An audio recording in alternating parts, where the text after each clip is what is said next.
नमस्कार दोस्तों, स्वागत है आपका एक बार फिर आपके अपने YouTube चैनल अथर्व एकेडमी में।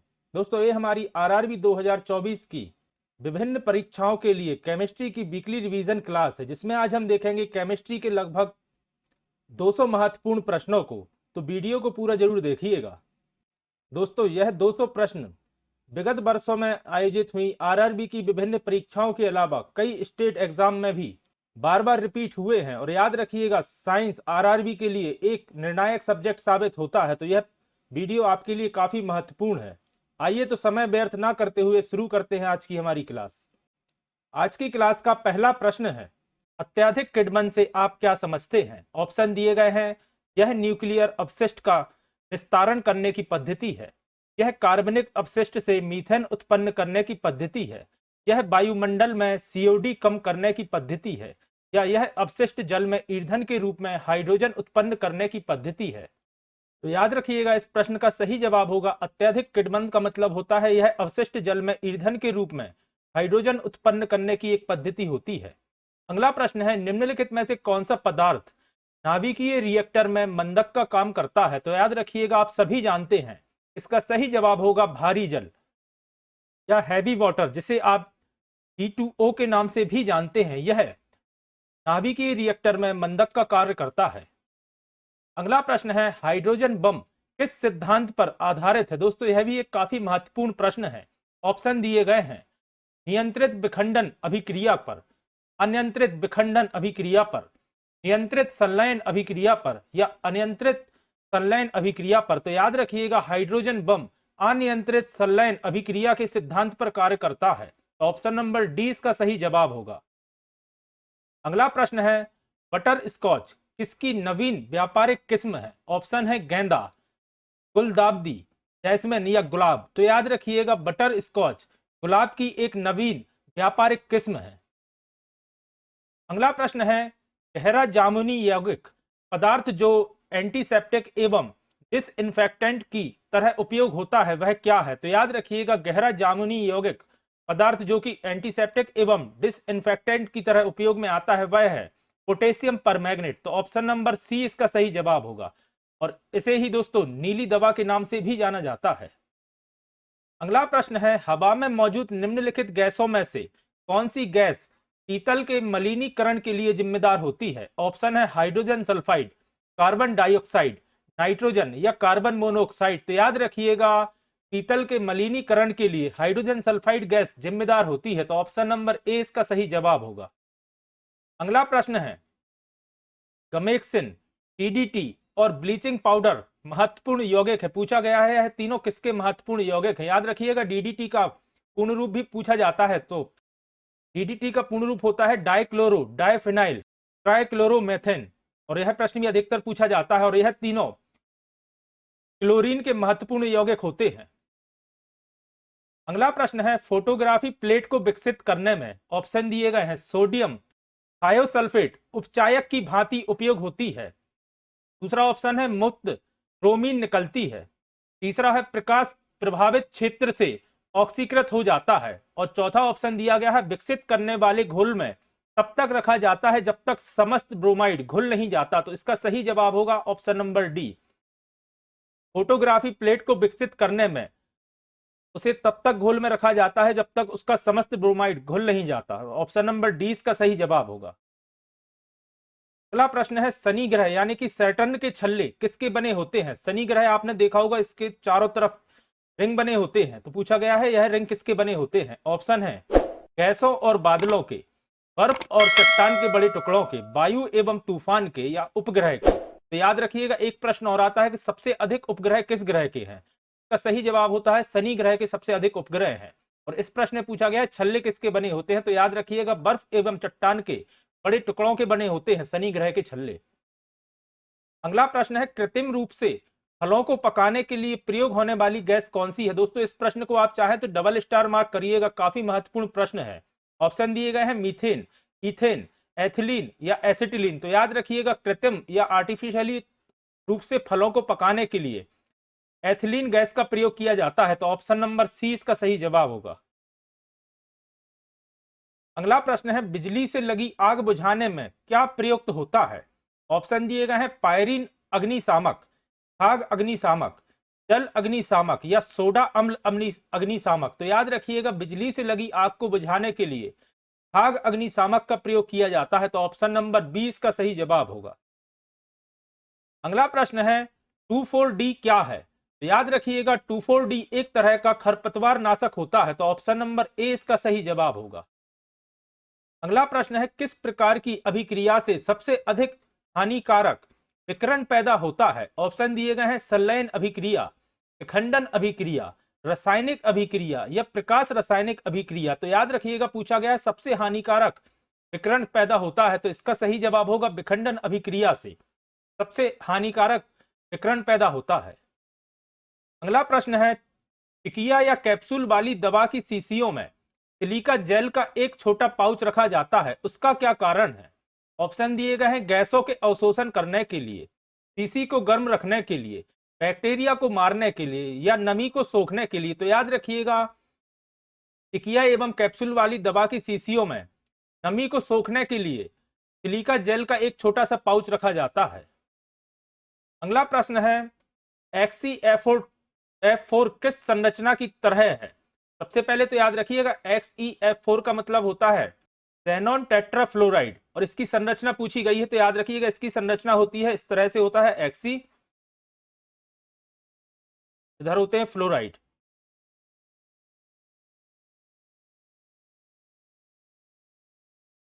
का सही जवाब होता है वर्गाकार समतलीय संरचना होती है।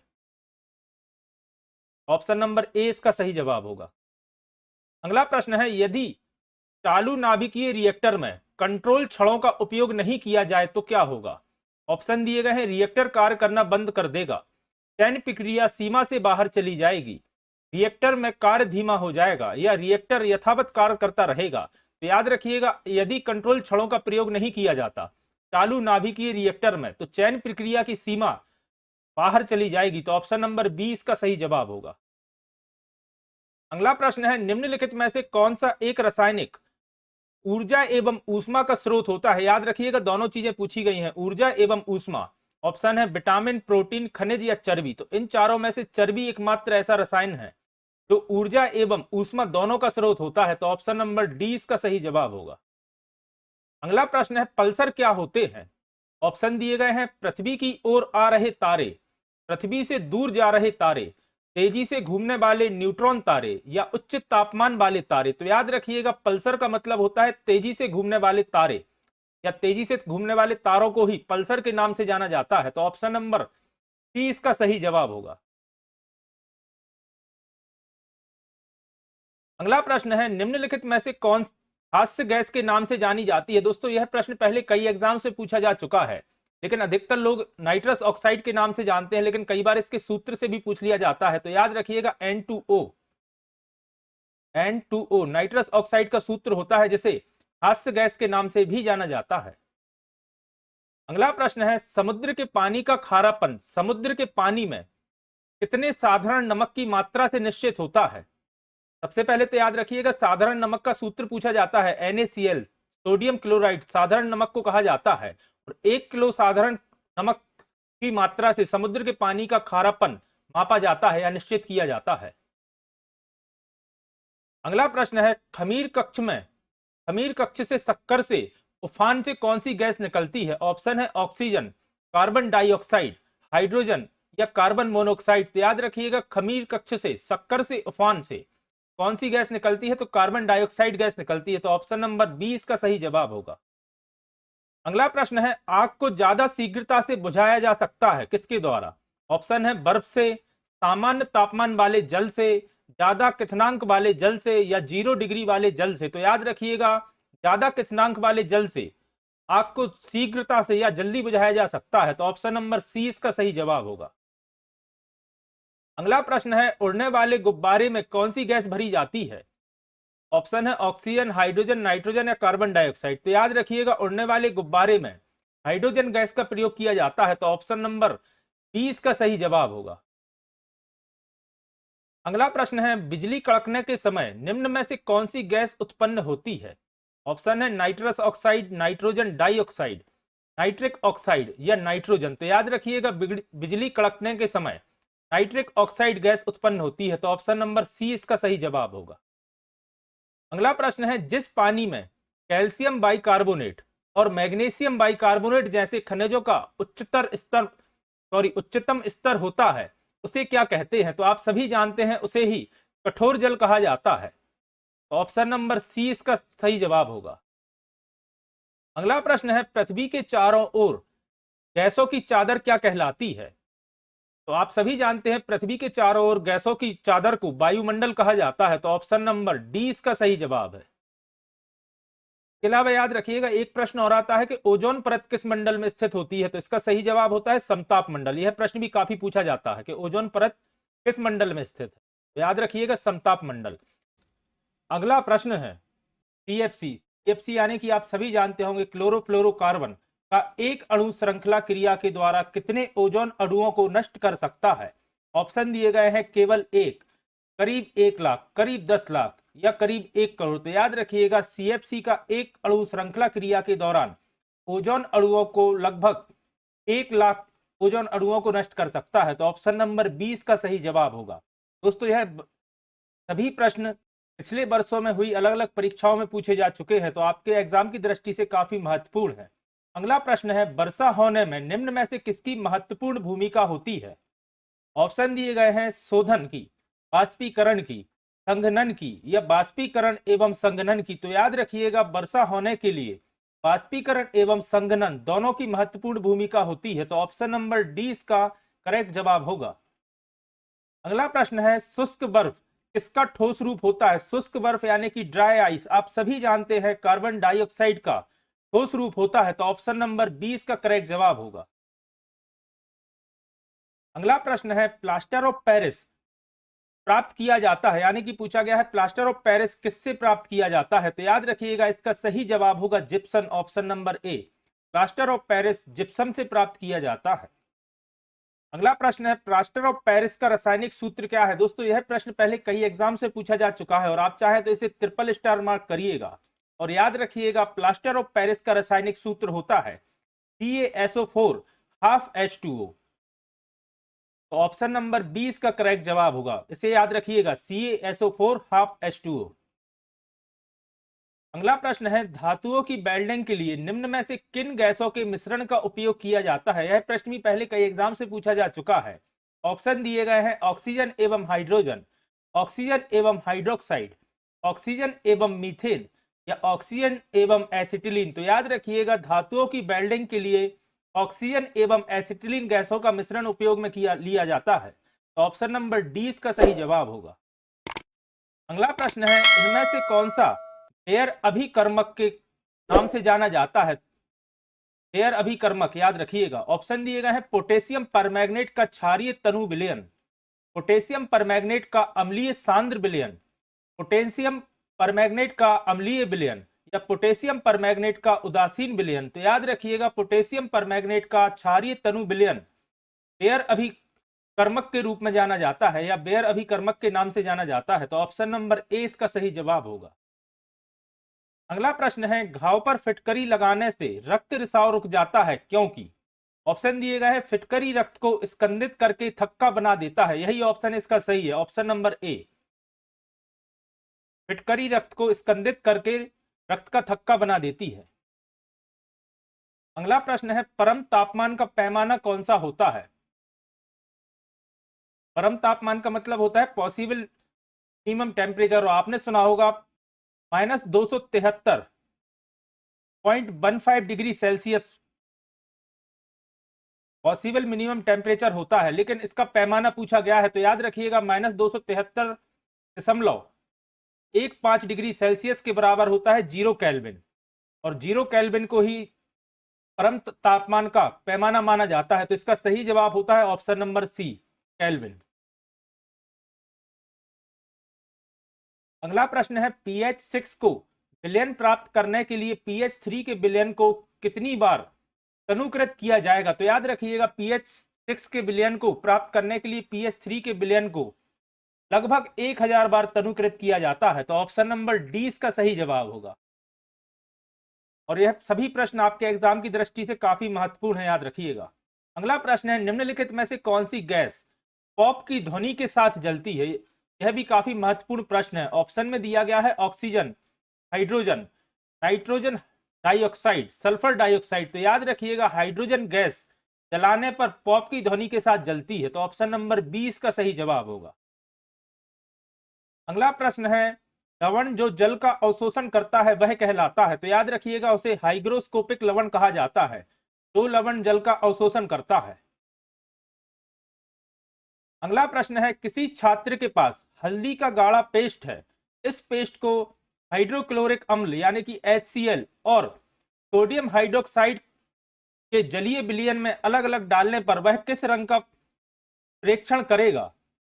ऑप्शन दिए गए हैं हाइड्रोक्लोरिक अम्ल में गुलाबी और सोडियम हाइड्रोक्साइड में नीला, हाइड्रोक्लोरिक अम्ल में नीला और सोडियम हाइड्रोक्साइड में लाल, दोनों प्रकरणों में नीला, हाइड्रोक्लोरिक अम्ल में पीला और सोडियम हाइड्रोक्साइड में लाल। तो याद रखिएगा हल्दी को अगर HCl के साथ मिलाते हैं तो उसके कलर में कोई चेंज नहीं आएगा, यानी कि हाइड्रोक्लोरिक अम्ल में वह पीला रहेगा, लेकिन सोडियम हाइड्रोक्साइड में उसे मिलाने पर हल्दी का कलर लाल कलर में बदल जाएगा। तो ऑप्शन नंबर डी इसका सही जवाब होगा। इसके अलावा आपने देखा होगा हल्दी और चूने को मिलाने पर वह लाल रंग में बदल जाता है। यह भी सेम केमिकल रिएक्शन का उदाहरण है। याद रखिएगा HCl में मिलाएंगे तो वह पीले का पीला रहेगा और सोडियम हाइड्रोक्साइड में मिलाएंगे तो वह लाल हो जाएगा। अगला प्रश्न है, फोम के गद्दे एवं तकिया किसके बने होते हैं? ऑप्शन दिए गए हैं पॉलीविनाइल क्लोराइड या जिसे आप PVC के नाम से जानते हैं, पॉलीयूरिथेन, पॉलीप्रोपिलीन, पॉलीस्टाइलिन। तो याद रखिएगा फोम के गद्दे एवं तकिए पॉलीयूरिथेन के बने होते हैं, तो ऑप्शन नंबर 20 का सही जवाब होगा। और PVC में आप सभी जानते हैं पाइप वगैरह या PVC की सीट्स बनाई जाती हैं। अगला प्रश्न है, पत्तियों में हरे रंग की उपस्थिति निम्न में से किस कारण से होती है? और यह प्रश्न इस तरह भी पूछा जाता है कि पत्तियों में उसका हरा रंग किसकी मौजूदगी के कारण होता है? और आप सभी जानते हैं क्लोरोफिल के कारण पत्तियों का रंग हरा होता है, तो ऑप्शन नंबर सी इसका सही जवाब होगा। अगला प्रश्न है, खाद्य पदार्थों के डिब्बों की आंतरिक सतह टिन से पुती होती है ना कि जस्ते से, इसका क्या कारण है? काफी महत्वपूर्ण प्रश्न है लेकिन काफी कॉमन सेंस का प्रश्न है। याद रखिएगा जस्ता टिन से अधिक क्रियाशील होता है, इसके कारण खाद्य पदार्थों के डिब्बों की आंतरिक सतह टिन से पॉलिश करी जाती है ताकि वह उस खाने के साथ रिएक्ट ना करे। अगला प्रश्न है, पदार्थ की विभाजन के विचार को कहां लंबे समय से जाना जाता था? ऑप्शन दिए गए हैं रूस, चीन, भारत या यूनान। तो याद रखिएगा पदार्थ के विभाजन के विचार को भारत में लंबे समय से जाना जाता था। तो याद रखिएगा यह प्रश्न RRB ग्रुप डी 30/10/2018 की शिफ्ट में पूछा गया था। अगला प्रश्न है, भोपाल त्रासदी किस गैस के रिसाव का परिणाम हुई थी? आप सभी ने सुना होगा MIC का रिसाव हुआ था जिस कारण से भोपाल गैस त्रासदी हुई थी। और इसकी डेट भी याद रखिएगा 2 और 3 दिसंबर की रात को 1984 में भोपाल मध्य प्रदेश की राजधानी में MIC गैस लीक हुई थी। का पूर्ण रूप होता है मिथाइल आइसोसाइनेट। तो ऑप्शन नंबर डी इसका सही जवाब होगा। और यह डेट काफी महत्वपूर्ण है, याद रखिएगा जीके GS वाले पोर्शन में पूछा जाता है। और उस कंपनी का नाम भी याद रखिएगा, उस कंपनी का नाम था यूनियन कार्बाइड, जहां से MIC गैस रिलीज हुई थी। अगला प्रश्न है, निम्नलिखित में से सही कथन का चयन करें।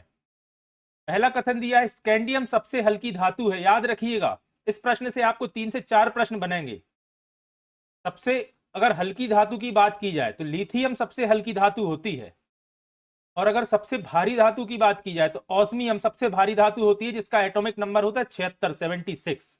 इसके अलावा टंगस्टन सबसे कठोर धातु होती है। कई जगह आपको प्लेटिनम भी देखने को मिलेगा, बाकी याद रखिएगा टंगस्टन सबसे कठोर धातु होती है, लिथियम सबसे हल्की और ऑस्मियम सबसे भारी। तो एक कथन तो इसका गलत है। हीलियम में आयनीकरण की क्षमता अधिकतम होती है, यह कथन सत्य है। के बाद का देखते हैं Cu यानी कि कॉपर, Au का मतलब होता है गोल्ड और As यानी कि आर्सेनिक मुद्रा धातुएं हैं यानी कि कॉइन मेटल्स है। तो याद रखिएगा कॉपर, गोल्ड और सिल्वर, यह 3 मुद्रा धातुएं होती हैं या इन 3 धातुओं को मुद्रा धातु कहा जाता है। इसके अलावा इनके एटॉमिक नंबर भी याद रखिएगा कॉपर का होता है 29, गोल्ड का होता है 79 79, और आर्सेनिक का होता है 33 33।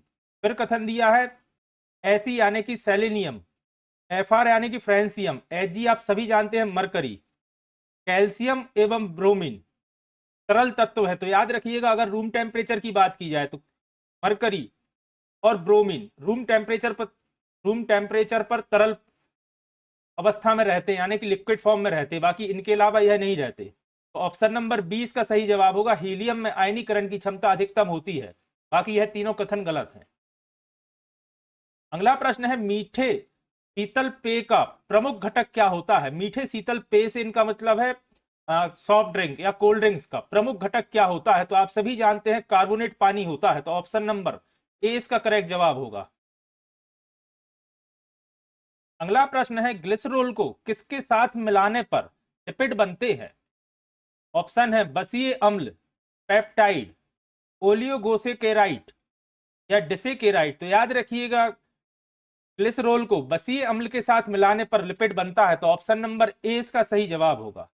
और यह प्रश्न आरआरबी जेई 2018 में पूछा गया था। यह सभी मैक्सिमम प्रश्न आरआरबी से ही लिए गए हैं। अगला प्रश्न है निम्नलिखित में से किसी वस्तु में मौजूद पदार्थ की मात्रा के रूप में परिभाषित किया जाता है। ऑप्शन दिए गए हैं भार, अणु, परमाणु या द्रव्यमान। तो आप सभी जानते हैं द्रव्यमान को किसी वस्तु में मौजूद पदार्थ की मात्रा के रूप में परिभाषित किया जाता है या इसे ही द्रव्यमान कहा जाता है। अगला प्रश्न है असंतृप्त यौगिकों के दहन के दौरान किस तरह की लौ देखी जाती है। यह प्रश्न आरआरबी 2018 के एएलपी एवं टेक्नीशियन दोनों एग्जाम में पूछा गया था। ऑप्शन है साफ लौ, नीली लौ, लाल लौ या पीली लौ। तो याद रखिएगा इसका सही जवाब होगा पीली लौ देखी जाती है। असंतृप्त यौगिकों के दहन के दौरान पीली लौ देखी जाती है। अगला प्रश्न है निम्नलिखित में से कौन सा कथन सत्य है। पहला कथन दिया है 114 तत्वों में से 12 अधातुएं हैं और अन्य अयस्क हैं। इसके अलावा सही होता है 118 तत्वों में से याद रखिएगा 22 अधातुएं यानी कि नॉन मेटल होते हैं, 89 होती हैं धातुएं या मेटल्स, और 7 होते हैं उपधातु। इस तरह से इनका क्रम होता है। तो कथन ए तो गलत है। फिर है प्रत्येक अयस्क एक खनिज है, परंतु प्रत्येक खनिज एक अयस्क नहीं होता। यह कथन सत्य है। अगर ऑप्शन से देखा जाए तो ए और बी दोनों सही है, केवल बी सत्य है। तो ऑप्शन नंबर डी इसका सही जवाब होगा। एक बार फिर से देखिएगा टोटल 118 तत्वों में से, जी 88 लिखा गया सॉरी, 118 तत्वों में से 22 होते हैं नॉन मेटल या अधातुएं, 89 होती हैं धातुएं और 7 होते हैं उपधातु। अगला प्रश्न है पेट्रोल की गाड़ी के एग्जॉस्ट से न्यूनतम हाइड्रोकार्बन निर्मुक्त होगा जब गाड़ी, मतलब पूछा गया है सबसे कम हाइड्रोकार्बन कब निकलेगा। स्थिर स्थिति में तेज चल रही हो ब्रेक लगाने पर या धीमी हो रही हो। तो याद रखिएगा अगर गाड़ी का इंजन स्टार्ट है लेकिन गाड़ी आगे नहीं बढ़ रही है, स्लो चल रही है, तो सबसे ज्यादा हाइड्रोकार्बन उसी समय निर्मुक्त होते हैं। लेकिन अगर गाड़ी स्पीड में चल रही है तो हाइड्रोकार्बन जल जाते हैं। ऑप्शन नंबर 20 का सही जवाब होगा कि तेज चल रही है उस समय पेट्रोल गाड़ी के एग्जॉस्ट से न्यूनतम हाइड्रोकार्बन निर्मुक्त होगा। अगला प्रश्न है धोने के सोडा में क्रिस्टलीकरण के पानी का प्रतिशत मात्रा कितना होता है। धोने के सोडे को ही धावक सोडा भी कहा जाता है। और याद रखिएगा इस प्रश्न का सही जवाब होगा 62.9। तो ऑप्शन नंबर डी इसका सही जवाब होगा। और यह प्रश्न भी एएलपी और टेक्नीशियन दोनों एग्जाम में पूछा जा चुका है। दोनों यानी कि मतलब दोनों के कॉमन एग्जाम में पूछा जा चुका है। अगला प्रश्न है निम्नलिखित में से कौन सा एक धातु और अधातु दोनों के रूप में कार्य नहीं करता। याद रखिएगा बिस्मथ ना धातु के रूप में कार्य करता है और ना अधातु के रूप में। तो ऑप्शन नंबर सी इसका सही जवाब होगा। अगला प्रश्न है उपयुक्त उत्तरों के साथ नीचे दिए गए वाक्यों को पूरा करें। वाक्य दिया गया है पदार्थ की अवस्थाएं डैश नहीं होती। अब ऑप्शन में देखते हैं अस्थाई नहीं है, स्थाई होगा। यह तो पहला गलत है, स्थाई नहीं होती। याद रखिएगा पदार्थ की अवस्थाएं स्थाई नहीं होती। फिर पदार्थ की अवस्थाएं डैश को परिवर्तित कर बदली जा सकती है। तो याद रखिएगा तापमान एवं दाब को परिवर्तित करके बदली जा सकती है पदार्थ की अवस्थाएं, तो ऑप्शन नंबर 20 का सही जवाब होगा। अब सेंटेंस को पूरा एक बार पढ़ते हैं। पदार्थ की अवस्थाएं स्थायी नहीं होती, पदार्थ की अवस्थाएं तापमान एवं दाब को परिवर्तित करके बदली जा सकती हैं, तो ऑप्शन नंबर 20 का सही जवाब होगा। अगला प्रश्न है, निम्न में से कौन सा कथन सही है? सोडियम का लैटिन नाम नाइट्रियम है। याद रखिएगा यह नाम भी एग्जाम में पूछे जाते हैं और यह कथन सत्य है। सोडियम को लैटिन भाषा में नाइट्रियम कहा जाता है। फिर कथन दिया गया है चांदी का लैटिन नाम अर्जेंटम है, और याद रखिएगा यह चांदी का तो पहले कई एग्जाम से पूछा जा चुका है कि चांदी को लैटिन भाषा में क्या कहा जाता है, तो याद रखिएगा अर्जेंटम, यानी कि दोनों कथन सत्य हैं। तो ऑप्शन नंबर सी इसका सही जवाब होगा, दोनों कथन ए और बी सही है। अगला प्रश्न है, निम्नलिखित गैसों में से किसकी वजह से ब्रेड या केक फूलता है और नरम और सुगंधित बन जाता है? ऑप्शन दिए गए हैं CO यानी कि कार्बन मोनोऑक्साइड, H2 यानी कि हाइड्रोजन, CO2 कार्बन डाइऑक्साइड और O2 आप सभी जानते हैं। तो याद रखिएगा इसका सही जवाब होगा कार्बन डाइऑक्साइड की मौजूदगी के कारण ब्रेड या केक फूलते हैं और नरम और सुगंधित बन जाते हैं, तो ऑप्शन नंबर सी इसका सही जवाब होगा। अगला प्रश्न है, असंतुलित रासायनिक समीकरण को क्या कहा जाता है? ऑप्शन है जटिल रासायनिक समीकरण, कंकाल रासायनिक समीकरण, प्राकृतिक रासायनिक समीकरण या रफ रासायनिक समीकरण। तो याद रखिएगा असंतुलित रासायनिक समीकरण को ही कंकाल रासायनिक समीकरण कहा जाता है, तो ऑप्शन नंबर 20 का सही जवाब होगा। अगला प्रश्न है, निम्नलिखित कथनों में से कौन सा कथन सत्य है? एग्जाम में ध्यान दीजिएगा कई बार असत्य पूछ लिया जाता है और अपन सत्य पर टिक लगा के आ जाते हैं, तो इस चीज का विशेष ध्यान रखिएगा। कथन ए में दिया गया है संतुलित रासायनिक समीकरण अभिक्रिया कारकों और उत्पादों में विभिन्न तत्वों के परमाणुओं की समान संख्या धारण करता है। यह कथन सत्य है। एक बार फिर से पढ़िएगा, संतुलित रासायनिक समीकरण अभिक्रिया कारकों और उत्पादों में विभिन्न तत्वों के परमाणुओं की समान संख्या धारण करता है। याद रखिएगा यह सत्य है।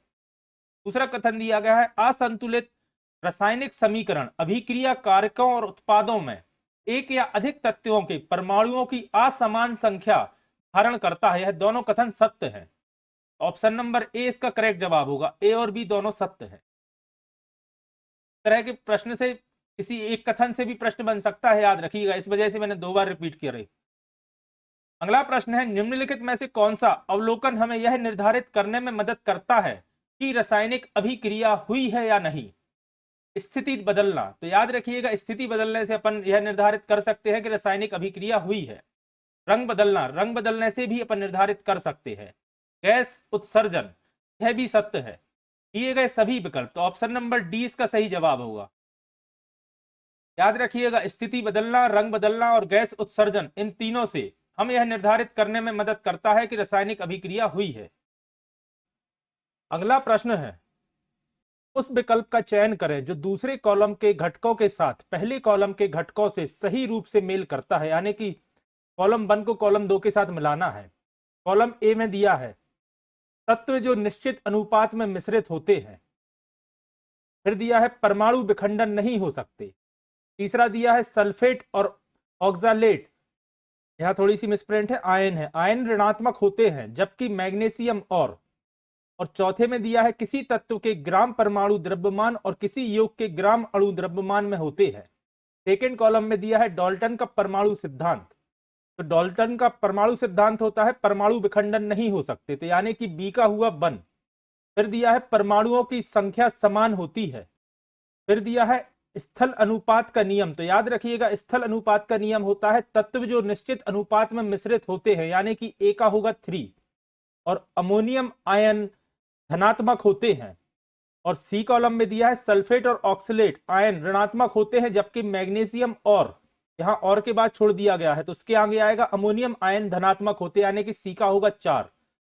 तो ऑप्शन नंबर ए अपना करेक्ट जवाब है। ए का 3, बी का 1, सी का 4 और डी का 2।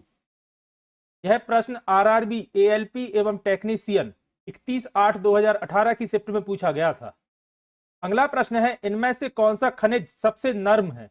ऑप्शन दिए गए हैं हीरा जो कि नहीं है, संगमरमर, ग्रेफाइट या टैल्क। तो याद रखिएगा इनमें से पूछा गया है और टैल्क एक नरम खनिज होता है, तो ऑप्शन नंबर डी इसका सही जवाब होगा।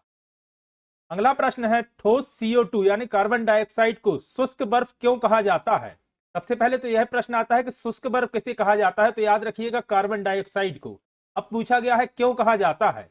ऑप्शन दिए गए हैं, यह शुष्क है लेकिन ठंडी है, यह CO2 का समस्थानिक है, जब दाब को एक एटमॉस्फेयर कम किया जाता है तो यह सीधे गैसीय अवस्था में परिवर्तित हो जाता है, और चौथा ऑप्शन दिया गया है, यदि इसे ठंडा किया जाए तो यह सीधे गैसीय अवस्था में परिवर्तित हो जाता है। का ऑप्शन नंबर सी सही जवाब होगा कि जब दाब को एक एटमॉस्फेयर कम किया जाता है तो यह सीधे गैसीय अवस्था में परिवर्तित हो जाता है। तो ऑप्शन नंबर सी इसका सही जवाब है, और इस वजह से CO2 को शुष्क बर्फ भी कहा जाता है। तो CO2 को याद रखिएगा। अगला प्रश्न है, निम्नलिखित में से कौन सा कथन प्रयोग करने के लिए गलत होगा? एक यौगिक का एक परमाणु, तो याद रखिएगा यौगिक का परमाणु नहीं होता, यौगिक का होता है मोल। तो ऑप्शन नंबर ए गलत पूछा गया है ना, कौन सा कथन प्रयोग के लिए गलत होगा, तो ऑप्शन नंबर ए गलत होगा। इसके अलावा देखिएगा, एक तत्व का एक मोल होता है, सही है। एक यौगिक का एक मोल होता है, यह भी सही है। और एक तत्व का एक परमाणु होता है, याद रखिएगा परमाणु तत्व का होता है। यह तीनों ऑप्शन सही है, लेकिन ऑप्शन नंबर ए गलत है। अगला प्रश्न है, उस प्रक्रिया का नाम क्या है इसके द्वारा कोई धातु अपने आसपास उपस्थित नमी, एसिड इत्यादि द्वारा प्रभावित होती है? यानी कि पूछा गया है कि उस प्रक्रिया को क्या कहते हैं जब कोई धातु अपने आसपास की नमी, एसिड या आसपास की चीजों से प्रभावित होती है।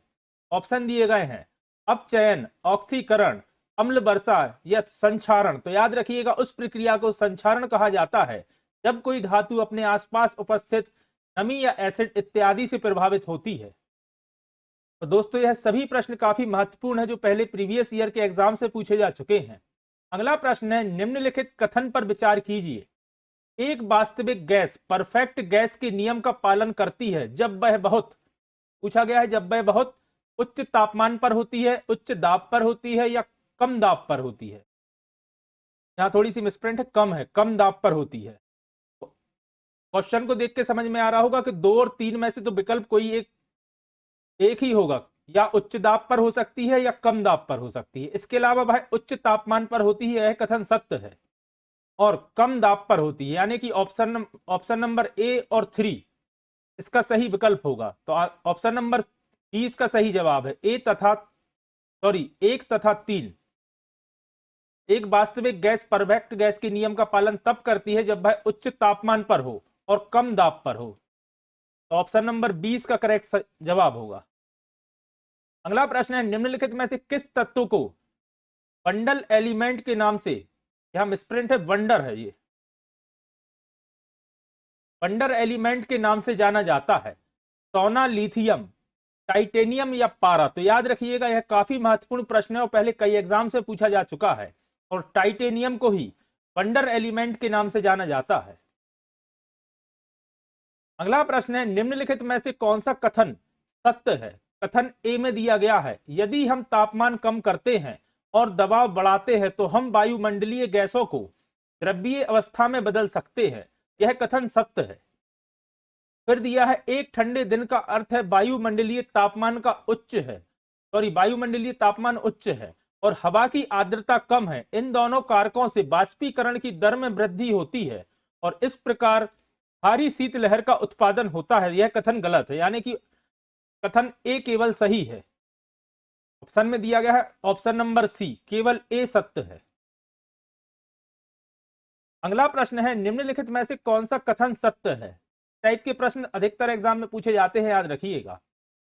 संतुलित रासायनिक समीकरण में अभिकारकों और उत्पादों में विभिन्न तत्वों के परमाणुओं की संख्या समान होती है। यह कथन सत्य है। असंतुलित रासायनिक समीकरण में अभिकारकों और उत्पादों में एक या अधिक तत्वों के परमाणुओं की संख्या असमान होती है। यह दोनों कथन सत्य हैं। ऑप्शन नंबर सी में दिया गया है ए और बी दोनों सत्य हैं, तो ऑप्शन नंबर सी इसका सही जवाब होगा। इसे एक बार फिर से पढ़ लीजिए। संतुलित रासायनिक समीकरण में अभिकारकों और उत्पादों में विभिन्न तत्वों के परमाणुओं की संख्या समान होती है। यह सत्य है। असंतुलित रासायनिक समीकरण में अभिकारकों और उत्पादों में एक या अधिक तत्वों के परमाणुओं की संख्या असमान होती है। यह भी सत्य है। याद रखिएगा, संतुलित में होती है समान और असंतुलित में होती है असमान। तो ऑप्शन नंबर सी इसका सही जवाब होगा। ए और बी दोनों सत्य हैं। अगला प्रश्न है, निम्नलिखित में से कौन सा एक आयनिक यौगिक का गुण नहीं है? ऑप्शन दिए गए हैं, यह पानी में घुलनशील होते हैं और पेट्रोल में अघुलनशील होते हैं, यह सत्य है। कम गलनांक और कम क्वथनांक होता है। तो याद रखिएगा, आयनिक यौगिक का उच्च गलनांक एवं उच्च क्वथनांक होता है। तो यह ऑप्शन नंबर बी गुण सही नहीं है, यानी कि ऑप्शन नंबर 20 का सही जवाब होगा।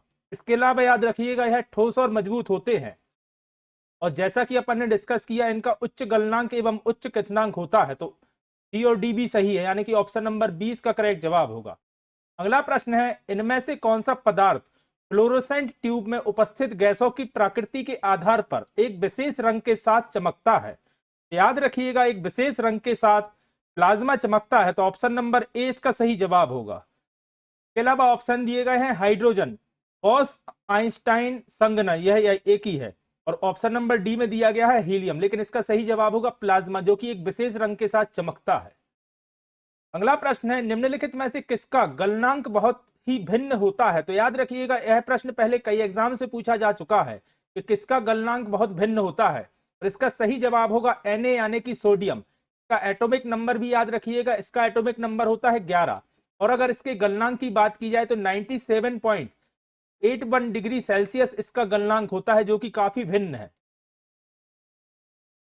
अगला प्रश्न है, निम्नलिखित में से कौन सा रासायनिक प्रतीकों के बारे में सच नहीं है, यानी कि सिंबल के बारे में सच नहीं है पूछा गया है?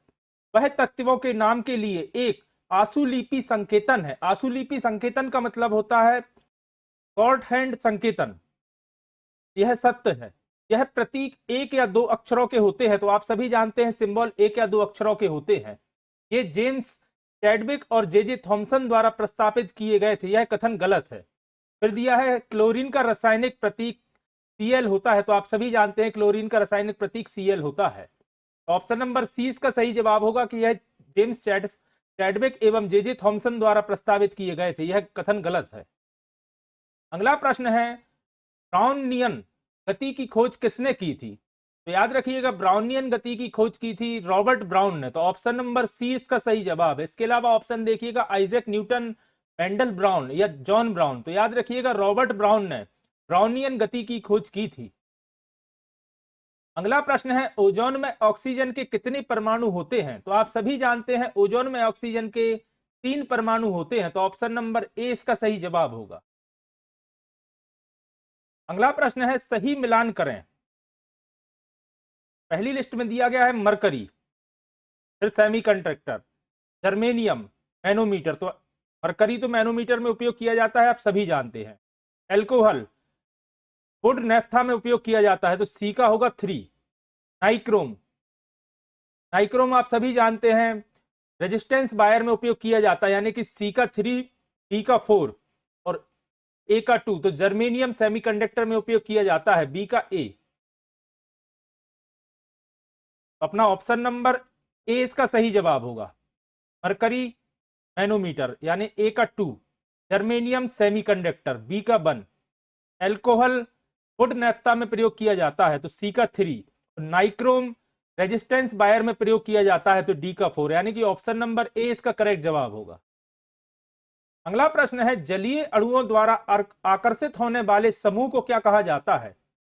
याद रखिएगा, जलीय अणुओं द्वारा आकर्षित होने वाले समूह को हाइड्रोफिलिक कहा जाता है। ऑप्शन दिए गए हैं मिसेल, समजातीय, हाइड्रोफोबिक या हाइड्रोफिलिक। तो ऑप्शन नंबर डी इसका सही जवाब होगा। याद रखिएगा, इन्हें हाइड्रोफिलिक कहा जाता है। अगला प्रश्न है, निम्नलिखित का मिलान करें और सही कोड का चयन करें। ऑप्शन ए में या सूची ए में दिए गए हैं केमिकल के नाम और इधर दिए गए हैं उनके फॉर्मूला। क्विकलाइम, तो याद रखिएगा क्विकलाइम को CaO लिखा जाता है तो ए का होगा 3, और इस तरफ दिया गया है CO NH2 होल ट्वाइस जो कि यूरिया का फॉर्मूला है तो सी का होगा P। फिर है स्लैग लाइम, स्लैग लाइम को CaOH का होल ट्वाइस लिखा जाता है तो बी का होगा S। और बासिंग सोडा आप सभी जानते हैं Na2CO2 बासिंग सोडा का सूत्र है तो डी का होगा Q। आइए एक बार इसे फिर से देखते हैं। क्विकलाइम होता है CaO, तो A का होगा R। सेलेक्ट लाइम होता है CaOH का होल ट्वाइस, तो B का होगा S। यूरिया का आप सभी जानते हैं CONH2 का होल ट्वाइस होता है, तो C का होगा P। और बासिंग सोडा Na2CO2 होता है, तो D का होगा Q। ऑप्शन नंबर C इसका सही जवाब होगा। यहां पर 2 बार P मिसप्रिंट हो गया है, तो D का होगा Q। ऑप्शन नंबर C इसका करेक्ट जवाब है। अगला प्रश्न है, निम्नलिखित में क्या समानता है? दिया गया है सिलिकॉन, बोरॉन और आर्सेनिक, इन तीनों में समानता पूछी गई है। यह सभी गैसें हैं, तो यह तो ऑप्शन गलत है, यह सभी गैसें नहीं है, यह सभी गैर धातु हैं। ऑप्शन नंबर 20 का सही जवाब होगा। याद रखिएगा, सिलिकॉन, बोरॉन और आर्सेनिक गैर धातु हैं। जनरली लोग सिलिकॉन को धातु समझते हैं, बाकी सिलिकॉन याद रखिएगा उपधातु की कैटेगरी में आता है, जो कि धातु नहीं है। तो ऑप्शन नंबर 20 का सही जवाब होगा। फिर दिया है यह सभी धातु है, जो कि गलत है, और कोई समानता नहीं है, यह भी गलत है। अगला प्रश्न है, समुद्र में फैले तेल को हटाने के लिए तेल जैपर तकनीक किसके द्वारा विकसित की गई थी? ऑप्शन दिया गया है IIT, टेरी, CSE या इसरो। तो याद रखिएगा, समुद्र में फैले तेल को हटाने के लिए तेल जैपर तकनीक टेरी द्वारा विकसित की गई थी। टेरी एक संस्था है जो कि जिसका पूर्ण रूप होता है the energy and resource institute, और इसका मुख्यालय नई दिल्ली में स्थित है, याद रखिएगा। अगला प्रश्न है, 2015 में निम्नलिखित में से किसकी मैटर के नए स्टेट के रूप में खोज की गई थी? पूछा गया है मैटर के नए स्टेट के रूप में किसकी खोज की गई थी। ऑप्शन है जॉन रेनर धातु, जॉन टेलर धातु, रेनर टेलर धातु या जॉन रेनर टेलर धातु। काफी कंफ्यूजिंग ऑप्शन दिए जाते हैं, और ऑप्शन नंबर 20 का सही जवाब है, याद रखिएगा, जॉन टेलर धातु इसका नाम है, जिसकी खोज 2015 में मैटर के एक नए स्टेट के रूप में की गई थी। और वर्ष भी याद रखिएगा, हो सकता है पूछा जाए कब की गई थी, तो याद रखिएगा 2015 में।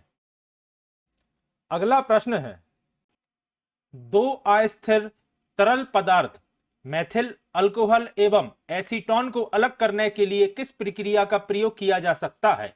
ऑप्शन है आंशिक आसवन, फिल्ट्रेशन, क्रोमेटोग्राफी या निस्तारण। तो याद रखिएगा, इस प्रश्न का सही जवाब होगा आंशिक आसवन की प्रक्रिया द्वारा दो अस्थिर तरल पदार्थ जिनके नाम है मेथिल अल्कोहल एवं एसीटोन को अलग किया जा सकता है। अगला प्रश्न है, निम्नलिखित का सही मिलान करें। पेट्रोलियम ईथर, तो याद रखिएगा, पेट्रोलियम ईथर का प्रयोग डाई क्लीनिंग के लिए किया जाता है। फिर है पैराफिन मोम, तो याद रखिएगा, पैराफिन मोम का प्रयोग मरहम एवं कॉस्मेटिक्स के लिए किया जाता है।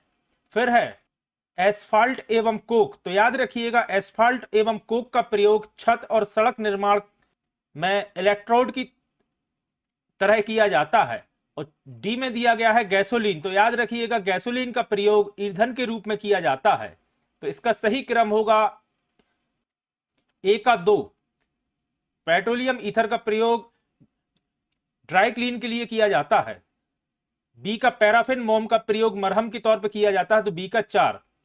एस्फाल्ट और कोक का प्रयोग छत और सड़क निर्माण में इलेक्ट्रोड की तरह किया जाता है, तो सी का 3। और गैसोलीन का प्रयोग ईंधन के रूप में किया जाता है, तो डी का 1, यानी कि ऑप्शन नंबर बी अपना सही जवाब होगा। ए का 2, बी का 4, सी का 3, डी का ए।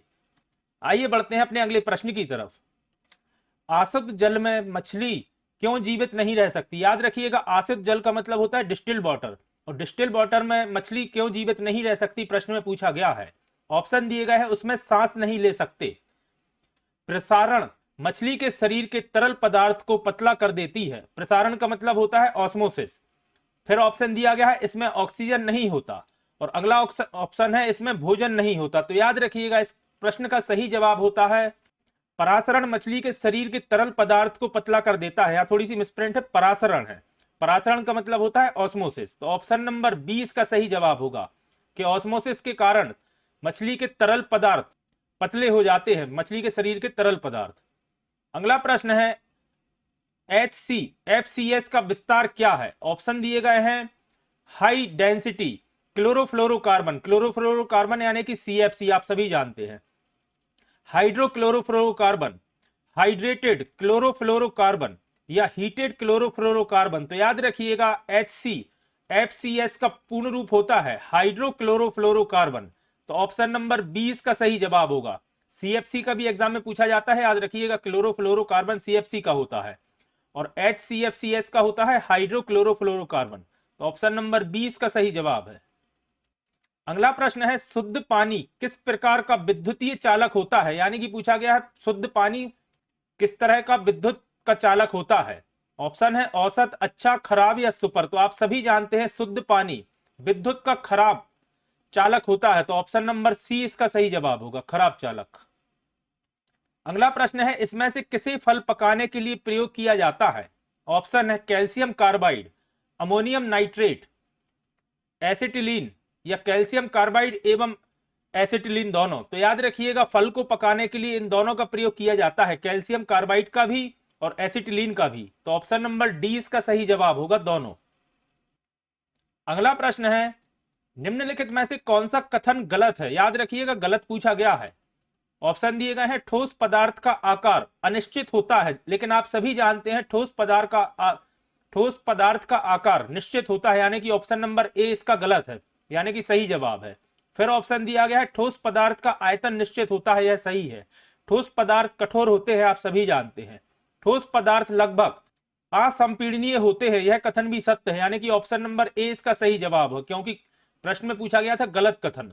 तो ठोस पदार्थ का आकार निश्चित होता है, लेकिन ऑप्शन में दिया गया है अनिश्चित।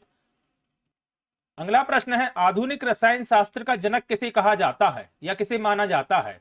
ऑप्शन है Ernest Rutherford, Otto Hahn, Mendeleev या एंटोनी लेवॉइजियर। तो आप सभी जानते हैं फादर ऑफ केमिस्ट्री या आधुनिक रसायन शास्त्र का जनक लेवॉइजियर को माना जाता है। तो इसका सही जवाब होगा Antony लेवॉइजियर, option number D.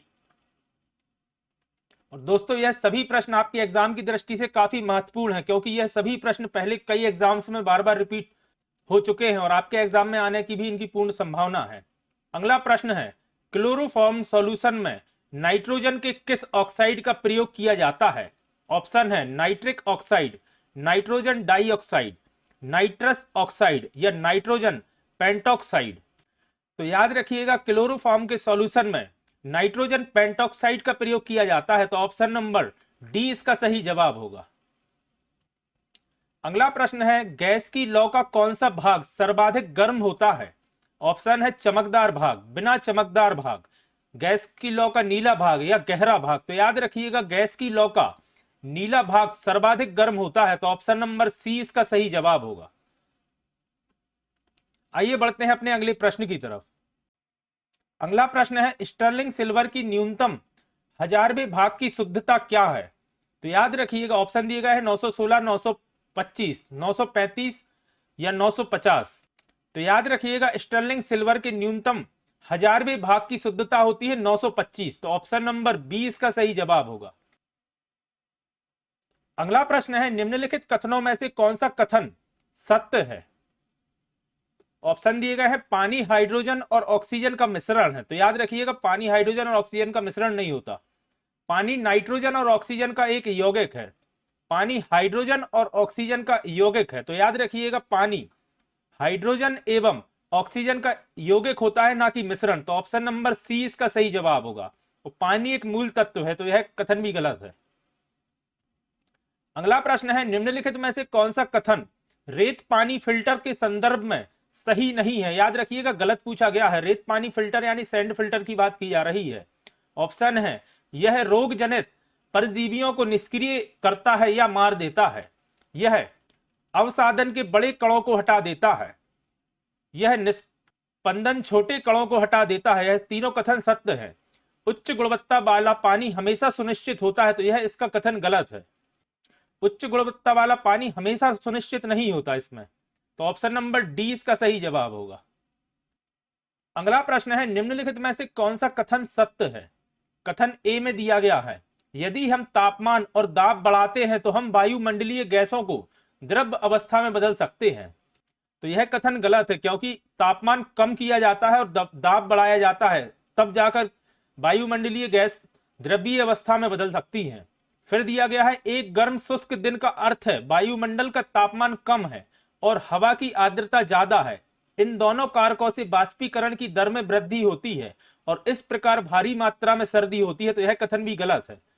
Option दिए गए हैं, केवल ए सत्य है, ए और बी दोनों सत्य है, केवल बी सत्य है, ए और बी दोनों असत्य है, तो यह दोनों कथन असत्य है, यानी कि ऑप्शन नंबर डी इसका सही जवाब होगा, ए और बी दोनों असत्य है।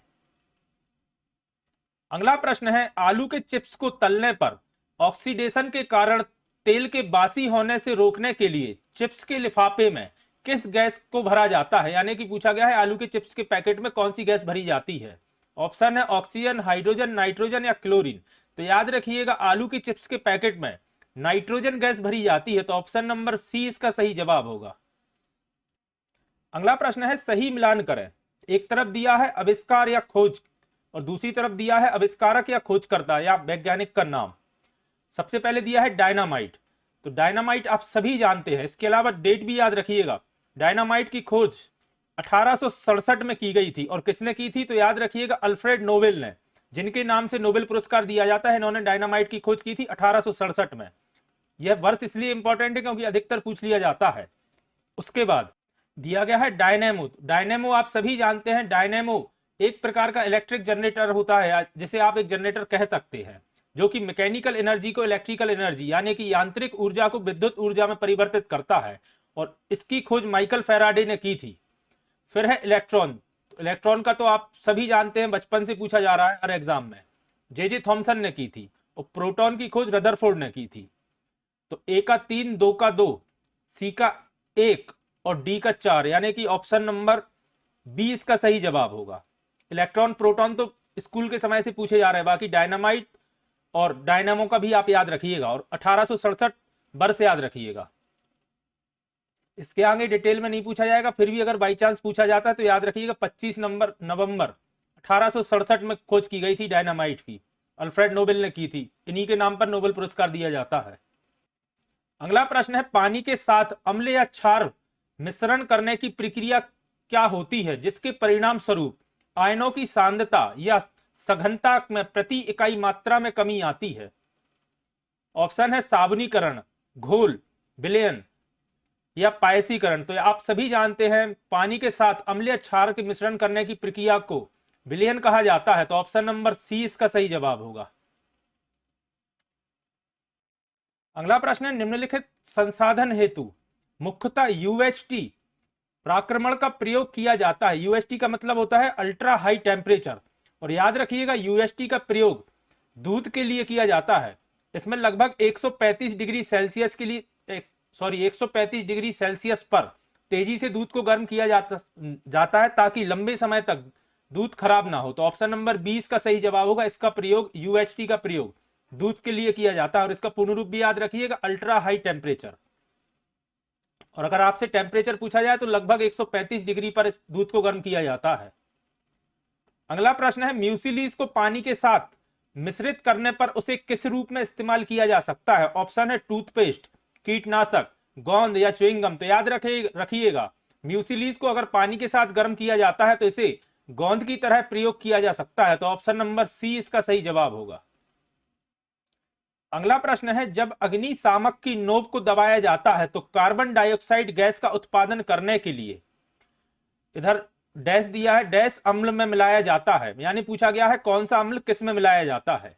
ऑप्शन है हाइड्रोक्लोरिक अम्ल को सोडियम कार्बोनेट में, हाइड्रोक्लोरिक अम्ल को सोडियम हाइड्रोजन कार्बोनेट में, सल्फ्यूरिक अम्ल को सोडियम हाइड्रोजन कार्बोनेट में, या कार्बनिक अम्ल को सोडियम कार्बोनेट में। तो याद रखिएगा, जब अग्निशामक की नोक को दबाया जाता है तो कार्बन डाइऑक्साइड गैस उत्पन्न करने के लिए सल्फ्यूरिक एसिड को सोडियम हाइड्रोजन कार्बोनेट में मिलाया जाता है। इस कारण से कार्बन डाइऑक्साइड गैस रिलीज होती है या उत्पन्न होती है। अगला प्रश्न है, 4 शब्दों में से एक शब्द एक वर्ग है जिसमें अन्य 3 सदस्य संबंधित हैं, वर्ग समूह को पहचाने। ऑप्शन में दिया गया है नीलम, माणिक, पन्ना और रत्न। तो आप सभी जानते हैं नीलम, माणिक और पन्ना यह तीनों रत्न की कैटेगरी में आते हैं, तो ऑप्शन नंबर डी इसका सही जवाब होगा।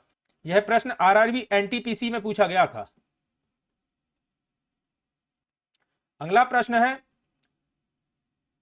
यहां डैश दिया गया है, क्या आइसक्रीम में एक स्टेबलाइजर के रूप में प्रयोग किया जाता है? ऑप्शन दिया गया है जिलेटिन, चीनी, दूध या स्ट्रॉबेरी। तो याद रखिएगा जिलेटिन आइसक्रीम में एक स्टेबलाइजर के रूप में प्रयोग किया जाता है। स्टेबलाइजर के प्रयोग में रूप में इस तरह प्रयोग किया जाता है कि यह आइसक्रीम को एक स्थिर रूप बनाए रखने में मदद करता है, ना कि बड़े क्रिस्टल बनने देता है और ना ही आइसक्रीम को मेल्ट होने देता है। इस कारण से जिलेटिन को एज अ स्टेबलाइजर आइसक्रीम में प्रयोग किया जाता है।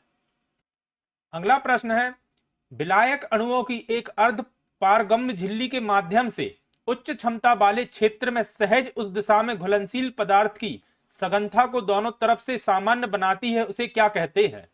सक्रिय हलचल, निष्क्रिय हलचल, रिवर्स ऑस्मोसिस या ऑस्मोसिस। तो याद रखिएगा उसे ऑस्मोसिस कहा जाता है, जो घुलनशील पदार्थ की सघनता को दोनों तरफ से सामान्य बनाए रखती है। अगला प्रश्न है, निम्नलिखित में से कौन सा कथन सही है? कथन ए में दिया गया है, एक क्षार जो पूरी तरह से जल में आयनित हो जाता है और वह बड़ी संख्या में OH नेगेटिव आयन उत्पन्न करता है। तो यह कथन सत्य है और इसका एग्जाम्पल भी देख लीजिएगा, NaOH या फिर KOH।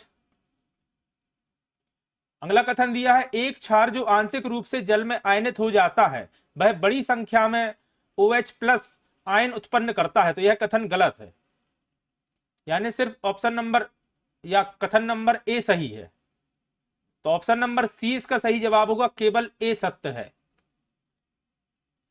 अगला प्रश्न है, सिलिकॉन हाइड्रोजन के साथ यौगिक बनाता है जिसमें कितने परमाणुओं तक की श्रृंखला होती है? श्रृंखला यानी सीरीज होती है। तो याद रखिएगा सिलिकॉन हाइड्रोजन के साथ जो यौगिक बनाता है उसमें 7 या 8 परमाणुओं तक की सीरीज होती है या श्रृंखला होती है। तो ऑप्शन नंबर बी इसका सही जवाब होगा।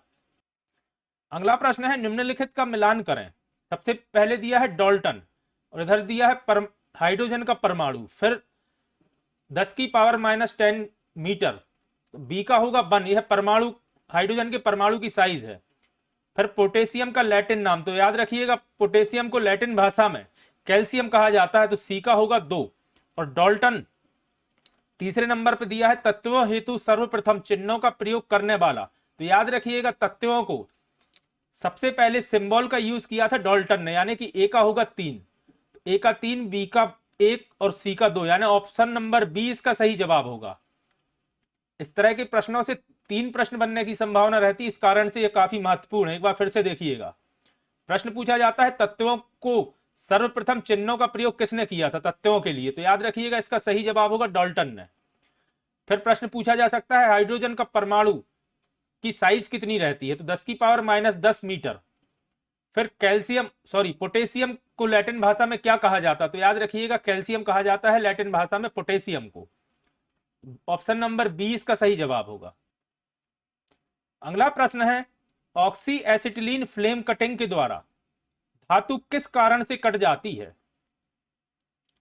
सबसे पहले तो याद रखिएगा यह प्रश्न पूछा जाता है कि ऑक्सीजन के साथ कौन सी गैस मिलाई जाती है, गैस बेल्डिंग में या गैस कटिंग में? तो याद रखिएगा एसिटिलीन। एक प्रश्न तो यही बनता है। फिर पूछा गया है फ्लेम कटिंग के दौरान धातु किस कारण से कट जाती है? ऑप्शन है धातु के वाष्पन के कारण, धातु के जलने के कारण, सामान्यन प्रक्रम के कारण या गहन ऑक्सीकरण के कारण। तो याद रखिएगा गहन ऑक्सीकरण के कारण धातु कट जाती है। तो ऑप्शन नंबर बी इसका सही जवाब होगा।